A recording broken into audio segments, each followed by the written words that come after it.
Does anyone know a good plumber? I did one of those stupid rituals and now my shower's leaking. And there's a faceless guy in my kitchen. Does anyone know a good plumber? I fucked up one of those stupid ritual things that everyone is doing and now my shower's leaking and also there's some faceless guy in my kitchen. My landlord comes tomorrow and he's going to kill me. Especially because I also have a cat. I'm not even supposed to have pets.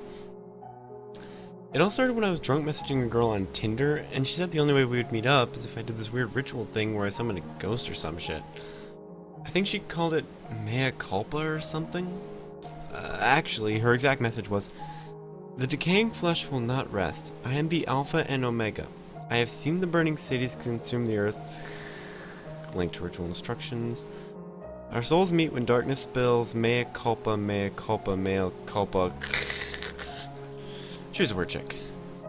At least, I think she was a girl. I couldn't really see her face. Her picture was just a blank background with two shiny dots that kind of looked like eyeballs. You could sort of see some features, but it looked like her face was gray and I couldn't really see her mouth. She had really good skin. I wasn't about to rally for a pizza face. So, anyway, I weighed the pros and cons of spooky rituals versus trampoline booty as best I could on 5 shots of Patron. Totally worth it. I set my phone to 3:26 a.m. But since my phone is a 2005 Motorola Razr that was dropped in the toilet several times, it went off at 4 a.m. Fuck. I decided to go through with the ritual anyway. I was also supposed to have a friend during this thing, but my bestie recently got incarcerated for selling heroin on the corner of Patterson Park and Eastern Avenue. Shout out to my main man. Anyway, I sat up and turned off my alarm, but the moment I turned it off, I drunkenly passed out again. I woke up 20 minutes later and actually got out of bed this time, stumbling around in the room in the dark, because apparently you're not supposed to turn on the lights, because if you do, a ghost will pop out. Ooh. I was supposed to find a candle and light it, but my hangover just made me trip over one of several candles I placed on my floor. Eventually I gave up, flipped the lights on, grabbing a candle from my desk. I squinted out my window to see what my ghetto Baltimore neighborhood looked like at 4:20 a.m. The street was pretty empty except for some rando wearing a black robe and some giant pointy hat. He was staring up at me through the window. Couldn't really see his face. You know, Baltimore's gone to the fucking dogs. First gang wars, now an updated KKK. God's sakes. I lit the candle and looked at my phone. I was supposed to knock on my bedroom door 66 times, the 66th knock timed on 406. But since I fucked everything else up, I did a shave and haircut knock, and then walked into my hallway. My bedroom door is opposite the stairs, and looking down that dark stairwell was pretty spooky. I thought I saw something move on one of the lower steps. For the next step, I was supposed to close my eyes and walk forward while chanting mea culpa, mea culpa, mea culpa, which is Italian for my culpa. Probably some shitty Italian car. I tried to close my eyes and walk forward while talking about Italian cars, but my cat, Fish Sticks, ran under my feet and I ended up tripping over him and falling down the flight of stairs.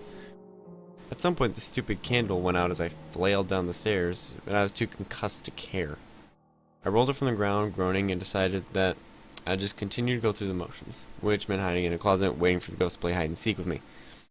I chose the kitchen pantry because I had some open potato chips in there, so I made my way back. As I stumbled, I heard several soft whispers behind me. I spun around, hoping that I was right about Fish Sticks knowing how to talk, but there was no one there, except for the figure standing in the corner. I stopped, blinked, and it was gone. I really need to lay off the Patron. As I honed in on the closet, the alcohol and concussion finally caught up with me and I stumbled to a stop, doubling over and vomiting watery Patron all over my kitchen floor. Fuck! My ass was landlord grass.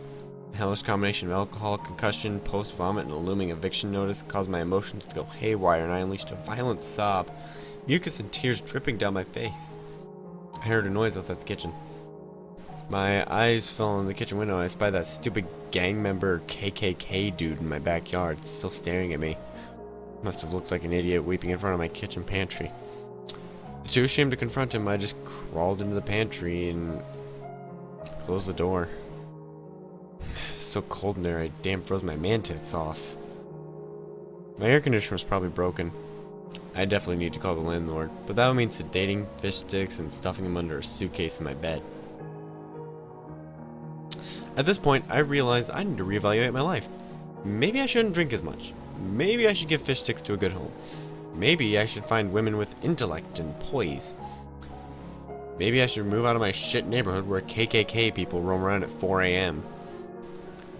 After going through an entire existential crisis in my pantry, I decided to say fuck it and end the stupid ritual. That Tinder girl wasn't even that hot. Besides, I still had like 70 more ritual things to complete, which include lighting 8 more candles, stabbing a Japanese doll, spinning around in a circle while screaming, "You're it! You're it!" And this was all supposed to culminate in me going to my basement, sitting in front of a mirror and looking into the mirror, but not actually looking into it, which made no fucking sense. As I got up to open the pantry, I heard a low moan come from behind the door. I froze and prayed to God that it was my landlord. I cracked open the door to see the gang member KKK guy standing in the kitchen, staring at me. I finally got a good look at him. He definitely didn't have a face. I guess getting your face taken away is part of the gang ritual now. He didn't react to my presence, he just stared. I didn't know how the hell to deal with gang members or faceless KKK members, so I just stared back. We did this for about 5 minutes before I slowly inched out of the kitchen and back upstairs. He turned to watch me as I went, but didn't move. So after that I went to my bathroom to take a shower, and now my shower head is leaking, which I blame on the stupid ritual.